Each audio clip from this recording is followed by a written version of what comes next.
Bom dia aos irmãos. Deus vos abençoe muito. Queria convidar os irmãos para irmos juntos ao Evangelho de João, capítulo 17. João, capítulo 17.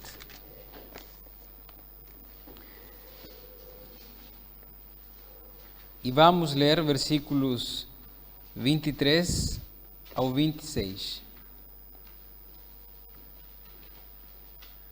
João 17, versículos 23 ao 26. Quem não está acostumado, na ordem dos livros da Bíblia, nós temos no Novo Testamento Mateus, Marcos, Lucas e o quarto Evangelho, João. Acho que a maioria já tem. Então vamos ler. Eu neles e tu em mim, para que eles sejam perfeitos em unidade e para que o mundo conheça que tu me enviaste a mim e que os tens amado a eles como me tens amado a mim. Pai, aqueles que me deste, quero que onde eu estiver, também eles estejam comigo, para que vejam a minha glória que me deste. Porque tu me has amado antes da fundação do mundo. Pai justo, o mundo não te conheceu, mas eu te conheci. E estes conheceram que tu me enviaste a mim. E eu lhes fiz conhecer o teu nome, e lhe farei conhecer mais, para que o amor com que me tens amado esteja neles, e eu neles esteja. Amém? Nas últimas mensagens que tenho tido a oportunidade de pregar, tenho estado a falar do tema da oração.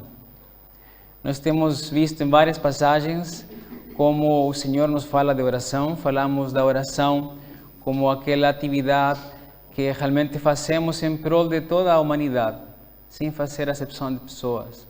Também falamos da oração que afirma a nossa santidade. Nós, para sermos pessoas santas, precisamos orar todos os dias e, se é possível, várias vezes por dia. É impossível viver em santidade sem uma vida de oração. Falamos também em Atos 4 da oração de uma igreja que é oprimida. Vimos o exemplo da igreja lá em Jerusalém, como apesar das circunstâncias, apesar da opressão que recebia, era uma igreja que respondia com oração. Impressionante como esta igreja até hoje nos dá tantas lições. Hoje gostaria de falar da oração de Cristo Jesus. Este capítulo, o capítulo 17 do Evangelho de João, está registrada uma oração de Cristo. A oração de Cristo que estava já quase para ser crucificado nessa última noite, e o apóstolo João nos deixa esta oração tão linda. E eu gostaria, antes de entrar nos pontos da mensagem, fazer uma pergunta. Alguma vez já se perguntaram por que Cristo orava? Se Ele é Deus, Todo-Poderoso, Criador dos céus e da terra, Santo, Justo. Quando nós, irmãos, acreditamos na encarnação de Deus, que é realizada em Cristo, nós não podemos somente pensar que Cristo se colocou um disfraz de pele humana. Ou seja, Ele adotou uma natureza humana e por causa disso se sujeitou às necessidades e às limitações humanas. Passou fome, por exemplo. Experimentou as emoções humanas. Experimentou a limitação física de ter que se deslocar caminhando para um sítio. Ele chorou. Ele passou por isto e aquilo. E como ser humano, como todos os seres humanos precisamos de orar para ter comunhão com Deus. Então Cristo se sujeitou também a essa limitação. Nós não podemos pensar que Ele só orava para deixar o exemplo. Ele, como homem, precisava de orar.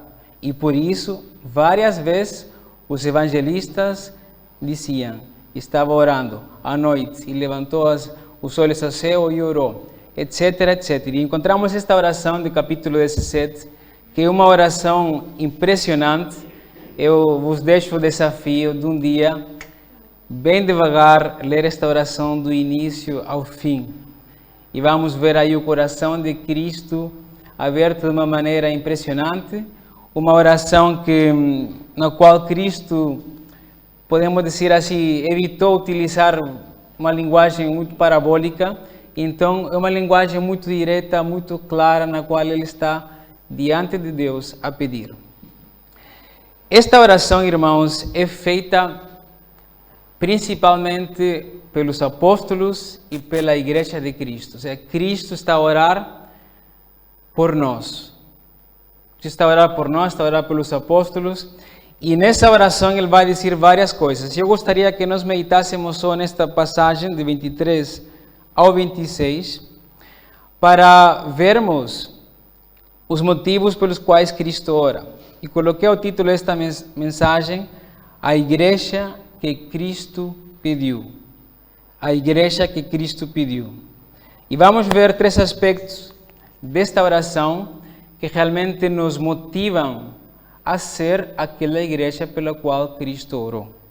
Então vamos ler novamente o versículo 23 só.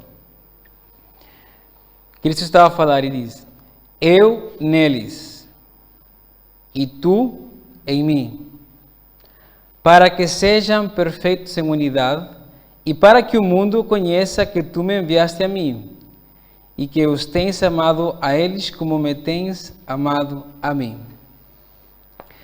Irmãos, Cristo está aqui a pedir por uma unidade genuína. Uma unidade genuína. É o primeiro aspecto da igreja que Cristo, pela que Cristo orou. Uma unidade genuína. Quando Cristo está aqui a orar, e ele diz esta frase: eu neles e tu em mim. Cristo está a dirigir isto ao Pai. Cristo está a dizer o seguinte: eu, Cristo, neles, na igreja. E tu, o Pai, em mim. Então reparem, a presença de Deus, irmãos, descansa em Cristo Jesus. Esse Deus todo-poderoso, eterno, está em Cristo Jesus. E esse Cristo Jesus está em nós. Para mim é uma verdade impressionante. Eu, como uma pessoa tão comum e corrente, o próprio Paulo diz, nós, copos de barro, não sei se a palavra utiliza barro ou argila em português, de barro, obrigado. Copos de barro, né? Pessoas frágeis, e dá a presença de Deus conosco. Cristo não explica nesta frase, mas no capítulo 14, 15, 16, ele é muito claro a dizer que essa presença de Cristo, essa presença do Pai em nós, é através do Espírito Santo. Poder impressionante, irmãos, habita em nós por causa do Espírito. Esse é o caminho à unidade. Há vários anos eu estava num museu militar. E tive, não sei se privilégio, né, mas tive uma granada na mão. É uma experiência assim diferente. Eu estava desativada e o militar me colocou na mão. E eu fiquei impressionado com o tamanho dela. Imagino que devem haver vários tamanhos. Mas a que eu tive era uma coisa assim pequena. E que se estivesse ativa, explotasse, podia matar a toda a gente que estava ali à volta.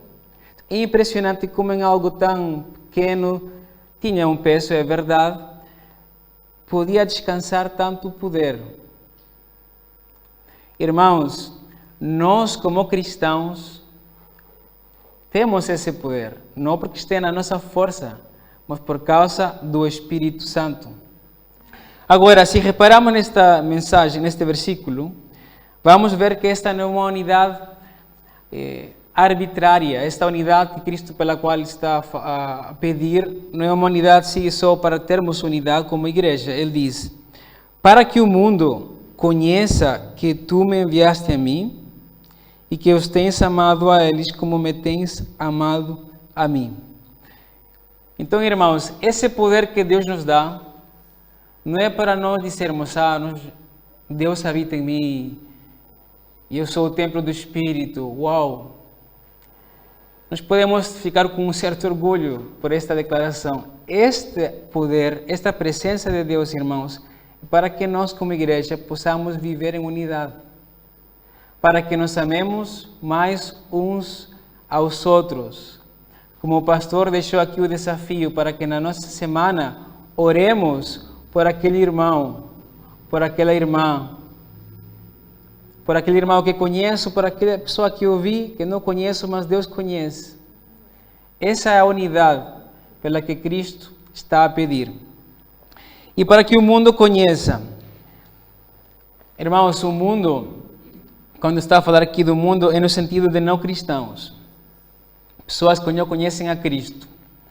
Nós devemos, claro, pregar a Cristo de maneira verbal.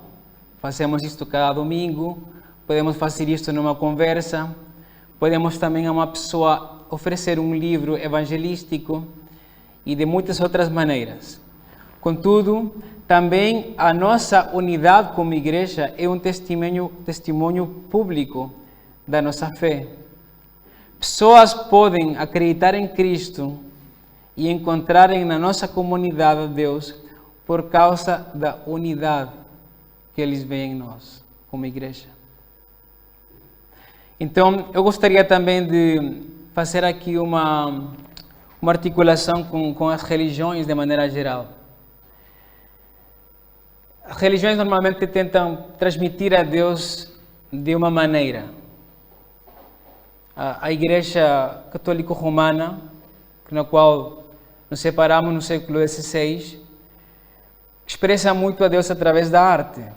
E, tudo bem, fazem isso de maneira contínua, nós não concordamos, mas expressam a arte como o conhecimento de Deus. A Igreja Ortodoxa, por exemplo, não faz esculturas, mas sim faz imagens. Então é normal ir a um templo ortodoxo e ver os ícones que eles têm para conhecer a Deus.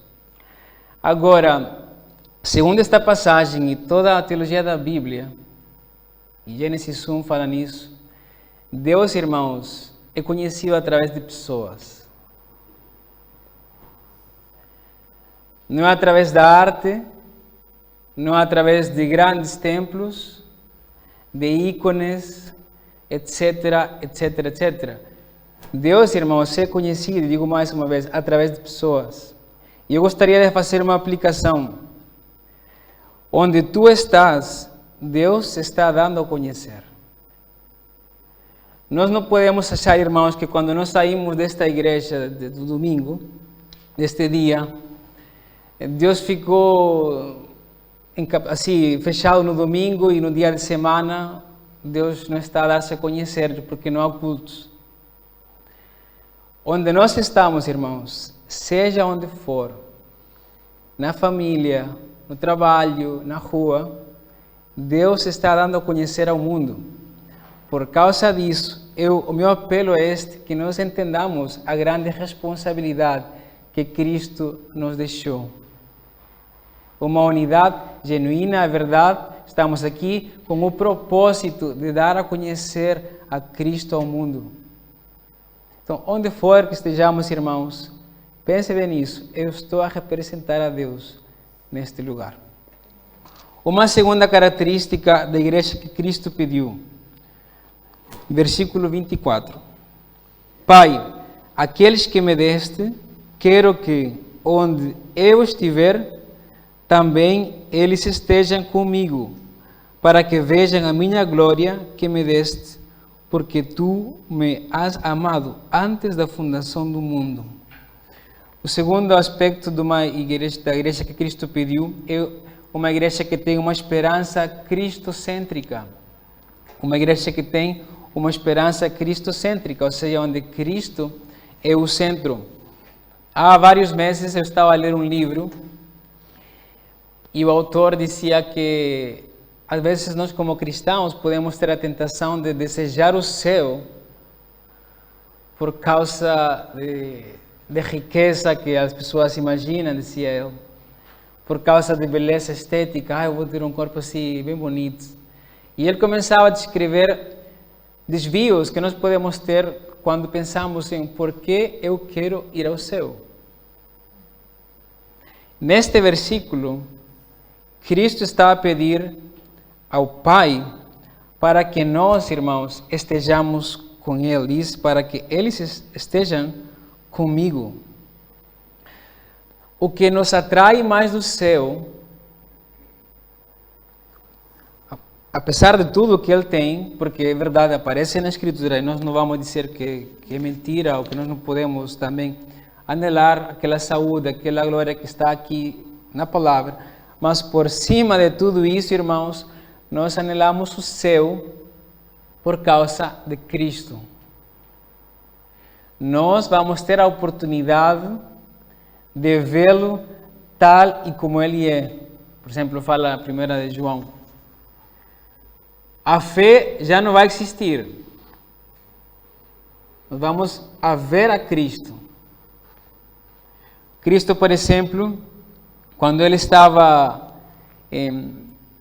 nos evangelhos, ele estava a falar e disse um dia: eu vou a vos preparar morada. Cristo está, irmãos, a preparar um lugar para nós, para podermos desfrutar da sua companhia. A passagem também oferece não somente a companhia, mas também disse: para que vejam a minha glória que me deste. Nós vamos ao céu a estar em companhia de Cristo, mas também a contemplar a sua glória.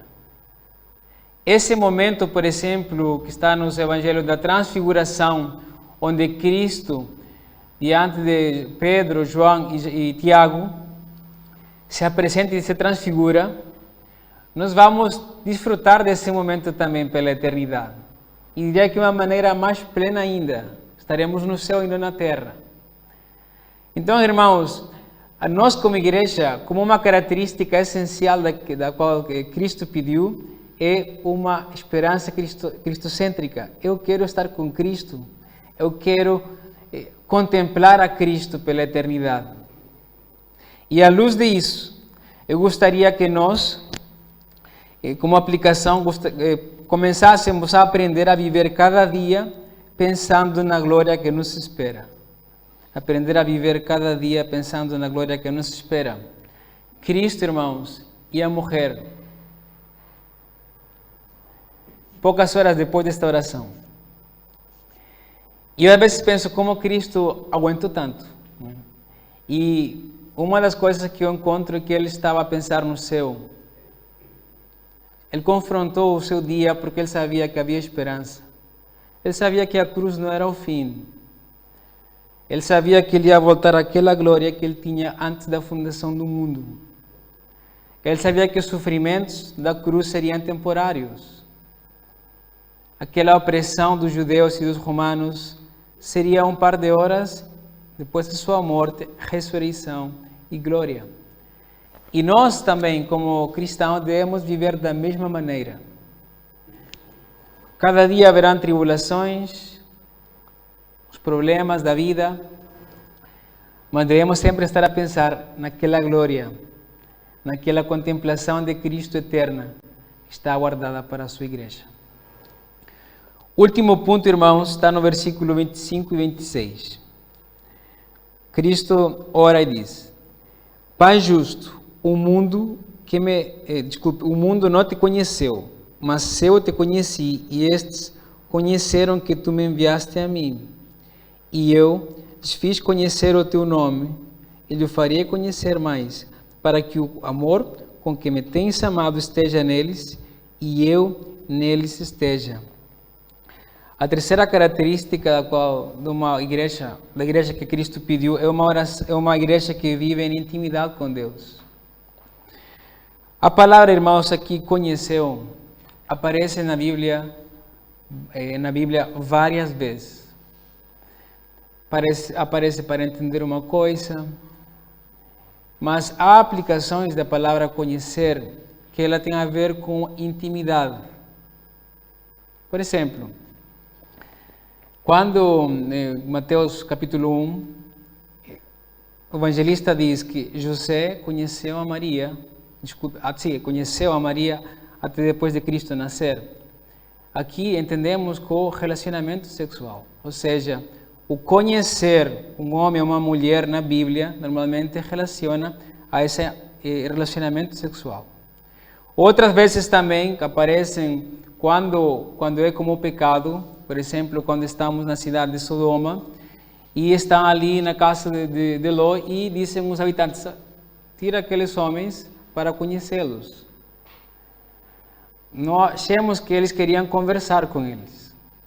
Não era para conhecer o nome e ter um tempo de convívio. Era realmente para ter relações sexuais. Havia um pecado da homossexualidade que se tinha propagado na cidade. Quando esta palavra é aplicada de Deus para os homens, ou dos homens para Deus, é realmente ter aquela intimidade de amor com Deus.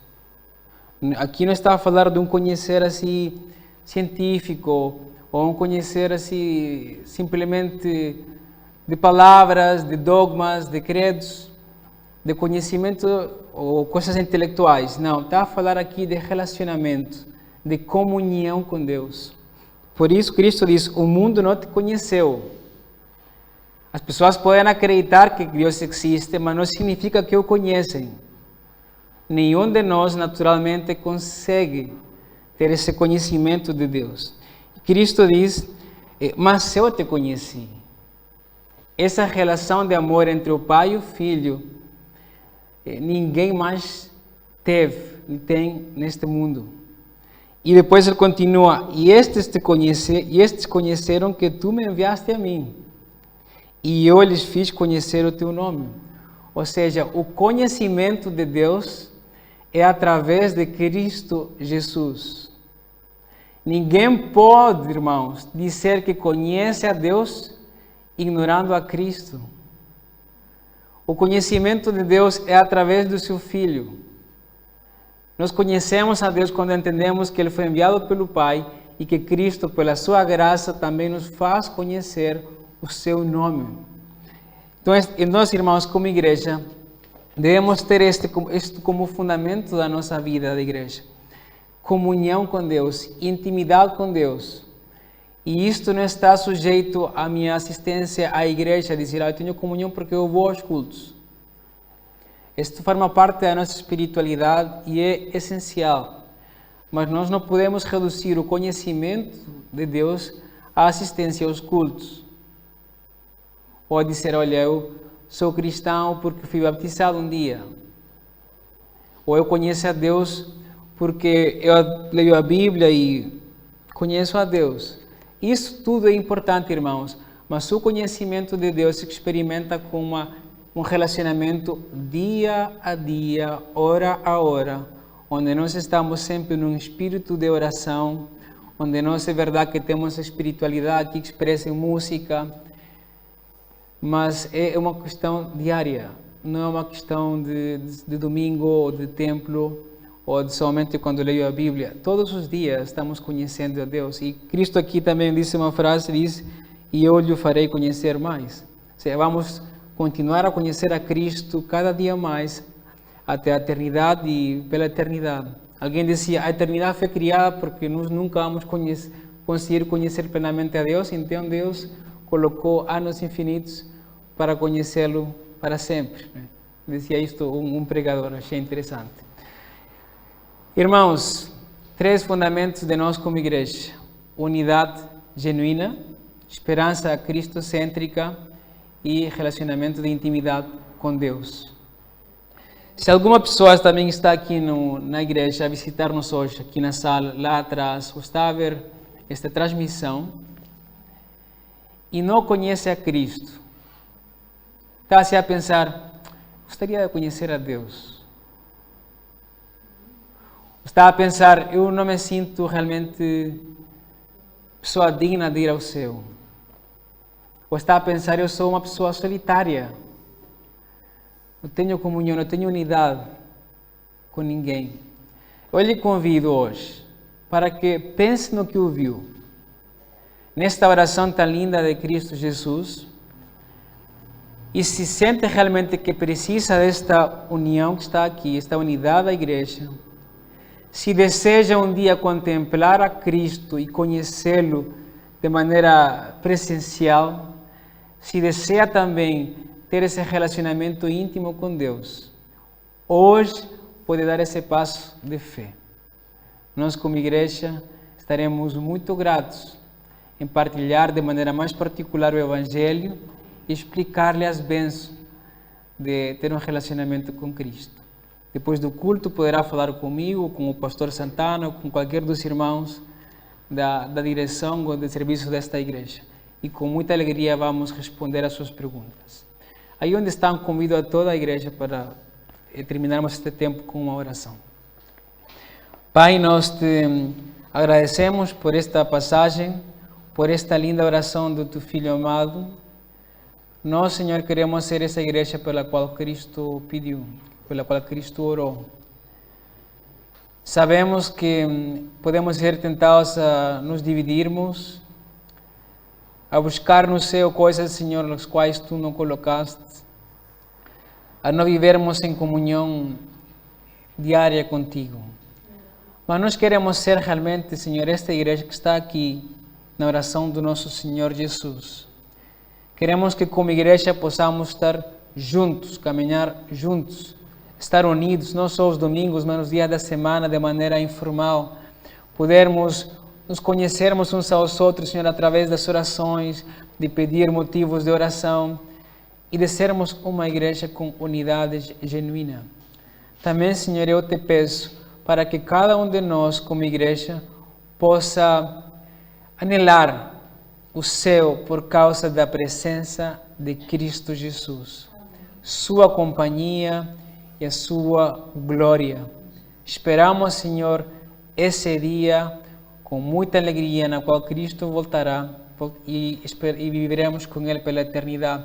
Que isso, Senhor, seja um fundamento diário das nossas convicções, que aprendamos a caminhar cada dia à luz desse encontro com Cristo. E, Pai, nós te queremos pedir para te conhecer mais cada dia, para que cada dia, Senhor, nos possamos dar passos de fé, possamos te conhecer melhor o teu caráter, a tua palavra, Senhor, através do teu povo, e termos um relacionamento íntimo contigo, Senhor. Te agradecemos e colocamos isto na tua mão, em nome de Cristo Jesus. Amém.